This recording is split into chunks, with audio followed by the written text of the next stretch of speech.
Psalm 140 is a psalm of David.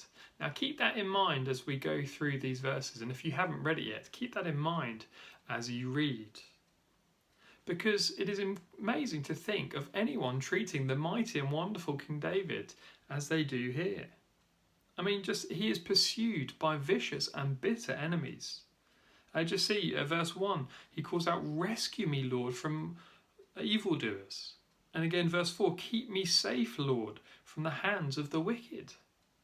And you read through verses 1 to 5, and it is appalling how they pursue him. And verse 5 puts it vividly, "The arrogant have hidden a snare for me. They spread out the cords of their net, and they have set traps for me along the path." They're like sneaky hunters going after him. But despite all that, David remains trusting in God. In verses 6 and 7, he says, "I say to the Lord, you are my God.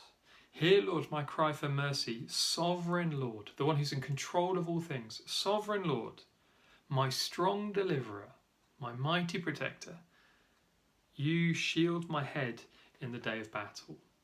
Now he looks to God with confidence for protection that he needs. Then verses 8 to 11, he calls for God to intervene and to not let the plans of these wicked people prosper.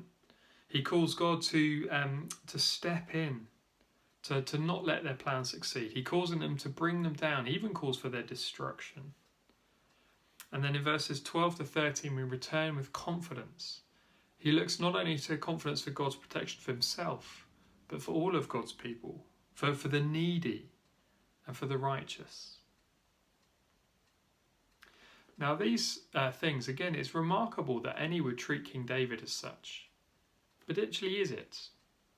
When it comes to King Jesus, we find exactly the same things. Can't you imagine Jesus singing this? Just think back to our series in Mark, and particularly the final week of Jesus' life. Can't you imagine Jesus saying or singing these words? How they were after him, how they laid a snare for him, they sought to trap him. And yet, just like King David, God protected King Jesus. Ultimately, he rose Jesus from the grave.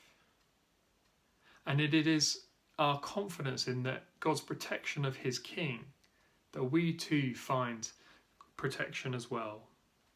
And as we think about how God thwarted the plans of Jesus' enemies, so there is our confidence that evil will never overtake us as well.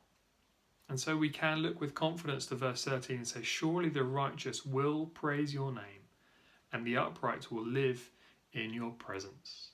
All because of King Jesus.